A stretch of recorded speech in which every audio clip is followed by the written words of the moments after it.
ఎన్నికల స్ట్రాటజీ కోసమే కేంద్ర ప్రభుత్వం యూసీసీ బిల్లును తెరమీదికి తీసుకొచ్చిందని టీపీసీసీ అధికార ప్రతినిధి నిజాముద్దీన్ అన్నారు. ఎన్నికల సమయంలో హిందూ ముస్లిం మధ్య చిచ్చు పెట్టే మత రాజకీయాలకు తెరలేపుతుందని విమర్శించారు. యూనిఫామ్ సివిల్ కోడ్ పేరుతో మళ్లీ దేశ ప్రజలను వెడగొట్టడానికే మోదీ ప్రభుత్వం ప్రయత్నిస్తుందని అంటున్న నిజాముద్దీన్తో మా ప్రతినిధి Harish face to face.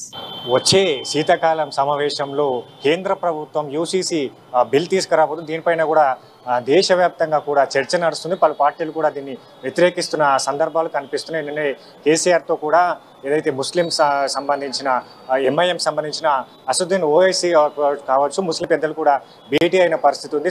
KCR కూడా దీనిపైన వ్యతిరేకతతో వ్యతిరేకిస్తున్నామని కూడా చెప్పారు. ఇదే అంశంపైన మాట్లాడేందుకు మనతో పాటు టీపీసీసీ అధికార ప్రతినిధి నిజాముద్దీన్ ఉన్నారు. సరే, కేంద్ర ప్రభుత్వం తీసుకురావాలనుకుంటున్న యూసీసీ బిల్లు ఎట్లా చూస్తుంది కాంగ్రెస్ పార్టీ? ఇది యూనిఫామ్ సివిల్ కోడ్లో ఇప్పుడు ఈ బిల్లు ఎలక్షన్ ముందు వస్తున్నాయండి. 2024లో నేషనల్ ఎలక్షన్స్ ఉన్నాయి. దానికి దృష్టిలో పెట్టుకొని మోదీ గారు ఒక పెద్ద, ఎందుకంటే ఆయన ఏమైందంటే ఆయన స్కీమ్స్ అన్నీ ఒక స్కీమ్ కూడా ఆయన కంప్లీట్ పూర్తి చేయలేదు. ఆ పరిస్థితిలో ఆయన తీసుకొచ్చింది మరొకసారి ఈ మైనారిటీస్కి లాస్ట్ టైంలో ట్రిపుల్ తలాక్ అని పెద్ద ఎత్తున చేసి సిఏ ఎన్ఆర్సీ అని ఒక మూమెంట్ తీసుకొచ్చి పోలరైజ్ చేసే ప్రయత్నం చేస్తున్నారు. ఇప్పుడు ఉత్తరాఖండ్లో రిలీజ్ చేసిన బిల్ మనం డ్రాఫ్ట్ చేసిన బిల్లు మోదీ గారికి ఉత్తరాఖండ్ చీఫ్ మినిస్టర్ గారు ఇవ్వడం జరిగింది. ఆ డ్రాఫ్ట్ బిల్లో మనం చూసుకుంటే బీసీకి ఎగ్జంప్షన్ ఇచ్చినారు, దాంట్లో ఆదివాసీస్కి ఎగ్జంప్షన్ ఇచ్చినారు, ఎస్సీస్కి వాళ్ళకి ఎగ్జంప్షన్ ఇచ్చినారు. ఓన్లీ ముస్లిం మైనారిటీస్ మాత్రమే దీంట్లో టార్గెట్ ఉన్నారు. అంటే మీ టార్గెట్ ఏంటంటే 20% ఉన్న వాళ్ళ 14 to 18% ఉన్న వాళ్ళకి టార్గెట్ చేస్తూ ఒక మెజారిటీ ఉన్న ఓటర్లకి ఆకర్షణకి ప్రయత్నం చేస్తున్నారు. ఇంకేం లేదు. అంటే ఇప్పుడు కేసీఆర్ కూడా వ్యతిరేకరించారు దీనిపైన. పార్టీ అంటే మోడీకి సంబంధించి బిల్లును పాస్ అయ్యే విధంగా కూడా పలు పార్టీలు ఉన్నాయి. బీజేపీ చెప్తుంది బిల్లు ఖచ్చితంగా పాస్ అవుతుంది. 2019లో కూడా బీజేపీ ప్రవేశపెట్టాలనుకుని ఈసారి ఖచ్చితంగా బిల్ పాస్ చేస్తామంటున్నారు. బీజేపీ దగ్గర ఇప్పుడు పార్లమెంట్ లోక్సభలో అయితే మెజారిటీ ఉంది, రాజ్యసభలో వాళ్ళ దగ్గర మెజారిటీ లేదు. కానీ కేసీఆర్ గారు చాలా డిఫరెంట్ మెంటాలిటీ మనిషి. అసెంబ్లీలో మీరు గత 9.5 సంవత్సరాల్లో మీరు చూసినారు, ఏ బిల్లు మోదీ గారు పెడితే ఆ బిల్కి 100% 29 స్టేట్స్లో నేనే ఫస్ట్ మీకు సపోర్ట్ చేస్తున్నా అని నోటుబందీకి చేసినారు, ట్రిపుల్ తలాక్కి చేసినారు, ఆర్టికల్ 370కి చేసినారు, ప్రెసిడెంట్ ఆఫ్ ఇండియాకి ఎలక్షన్ అన్ని బిల్లులకు ఆయన సపోర్ట్ చేసినారు.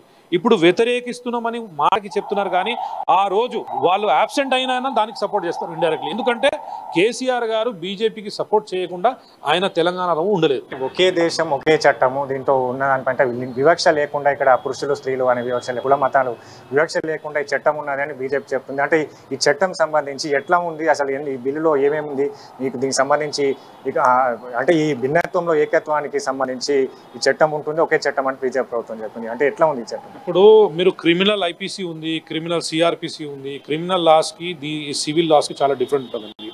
ఎందుకంటే ఇది డైవర్స్ కంట్రీ అండి. ఇది అంటే అన్ని మతాలు, అన్ని కులాలు, డిఫరెంట్ కల్చర్తో కూడిన ఈ దేశం. ఈ దేశంలో ఒక సేమ్ కల్చర్తో హిందూ లాకు ఫాలో చేసే వాళ్ళు కూడా సేమ్ కల్చర్తో లేడు. ఇప్పుడు మీరు ఎస్సీకి మీరు హిందూగా కౌంట్ చేస్తారు. ఇప్పుడు యూనిఫామ్ సివిల్ కోడ్ చేస్తే అట్రాసిటీ కేసు మీకు వెళ్ళిపోతుంది. బీసీల culture different, Adivasis culture different, Sardar జిల్లా కల్చర్ డిఫరెంట్. అంటే మెజారిటీ కమ్యూనిటీ వాళ్ళ కల్చర్ అన్ని డిఫరెంట్ కల్చర్స్ ఉన్నాయి. అంటే ఇక్కడ ఇది యూనిటీలు డైవర్సిటీ, అంటే డిఫరెంట్ కల్చర్లతో కూడిన ఈ దేశంలో ఈ కల్చర్కు సంబంధించిన ఇది సిఆర్పిసికి మీకు ఒక చట్టం మాకొక చట్టం కాదు. చట్టం అందరికి ఒకటే. చట్టం ఎవరు చుట్టం కూడా కాదు. చట్టం సిఆర్పిసి డిఫరెంట్, ఈ సివిల్ లాస్ డిఫరెంట్. దీని విషయంలో ప్రజలు అర్థం చేసుకోవాలి. ఎందుకంటే బీజేపీ ప్రభుత్వం ఈ టైంలో ఈ బిల్ తీసుకురావడం కారణం వచ్చే 2024 ఎలక్షన్కు దృష్టి పెట్టుకుని బిల్ తీసుకొస్తారు. 10 సంవత్సరాలు ప్రజలు అవకాశం ఇచ్చినారు. ఫస్ట్ టర్మ్ 2014 తర్వాత 19 వరకు ఇచ్చినారు, 19 నుంచి ఇప్పుడు 24 వరకు ఇచ్చినారు. మోదీ గారు చెప్పిన మాట మీద ఉన్నారా? ఒక్క మాట కూడా, ఒక్క వాగ్దానం అని పూర్తి చేశారా? మాటల మీద ఆయన మాయం చేసినారు, ఒక్క వాగ్దానం కూడా పూర్తి చేయలేదు. ప్రజలు ఈ మన ఇన్ఫ్లేషన్తో బాధపడుతున్నారు. అన్ని ధరలు పెరిగిపోతున్నాయి. ఇన్ఫ్లేషన్ మీద మన ఇప్పుడున్న పిరమవుతున్న అన్ని సరుకుల మీద ఈ విషయంలో ఎలక్షన్ పోరాడితే డెఫినెట్లీ బీజేపీ పవర్లో రాదు. వాళ్ళు డెఫినెట్లీ దీంట్లో ఇద్దరు ముస్లిమ్స్ హిందువులో చిచ్చు పెడితే వాళ్ళకు హిందూ ఓట్లలో కొంచెం పెరిగే అవకాశం ఉందనే ఆలోచనతో ఈ బిల్లు సడన్గా తీసుకురావడం జరుగుతుంది. రైట్. ఏదైతే వివక్షత లేకుండా తీసుకొస్తున్న యూసీసీ బిల్లులో కూడా వివక్షత చూపుతున్నారు. దీనికి సంబంధించి మైనార్టీలను టార్గెట్గా కూడా ఈ బిల్లు ఉంది. బిల్లుకు సంబంధించి ఉత్తరాఖండ్ ఆ డ్రాఫ్ట్లో కూడా మైనార్టీలకు సంబంధించి వివక్షతో ఉన్నదని చెప్పేసి స్పష్టంగా కనిపిస్తుందని నిజాముద్దీన్ గారు చెప్తున్న పరిస్థితి ఉంది. అలాగే బీజేపీ ఎన్నికల రాజకీయాల కోసమే బీజేపీ ఇలాంటి స్టంట్లు తీసుకొస్తుంది. యూసీసీ బిల్లుతో హిందువుల ఓట్లను రాబట్టేందుకే బీజేపీ ఈ మత రాజకీయాలు చేస్తుంది అని చెప్పేసి నిజాముద్దీన్ చెప్తున్న పరిస్థితి కనిపిస్తుంది.